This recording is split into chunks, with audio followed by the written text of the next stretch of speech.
Chris গেইলের দেশে হচ্ছে টি-20 বিশ্বকাপ। তিনি সেই প্রতিযোগিতার অন্যতম প্রচার মুখ।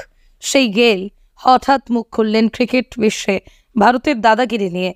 বিশ্বকাপের মঞ্চেই জানিয়ে দিলেন দেশের ক্রিকেটের বদলে আইপিএলকে গুরুত্ব দেওয়া উচিত।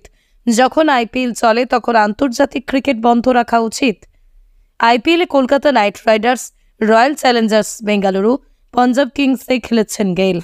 তিনি বলেন, আইপিএল যখন চলছে তখন দেখা যায় দেশের হয়ে খেলার জন্য চলে যাচ্ছে ক্রিকেটাররা। এটা ঠিক নয়। আইপিএল হলে শুধু সেটাই হওয়া উচিত।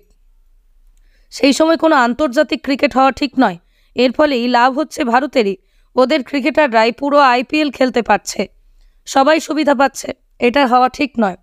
বিশ্ব ক্রিকেট মাঠের বাইরে যে ভারতের দাদাগিরি চলে সেটা স্বীকার করে নিয়েছেন গেইল। বলেন, কেউ ভারতের উপর কথা বলতে পারে না। ক্রিকেটাররা ভারতেই চালায়। কে বলবে ভারতের বিরুদ্ধে কথা? ভারতকে চ্যালেঞ্জ করার ক্ষমতা কার আছে? কারণ নেই। গেইল মনে করেন আইপিএল এমন সময় হওয়া উচিত যখন অন্য কোনো দেশের খেলা নেই। এবারে টি-20 বিশ্বকাপের আগে হওয়া আইপিএল থেকে ক্রিকেটারদের ডেকে পাঠিয়েছিল ইংল্যান্ডের ক্রিকেট বোর্ড। বেশিরভাগ ইংরেজি ক্রিকেটার চলে গিয়েছিল। খেলা চলে বাংলাদেশেও।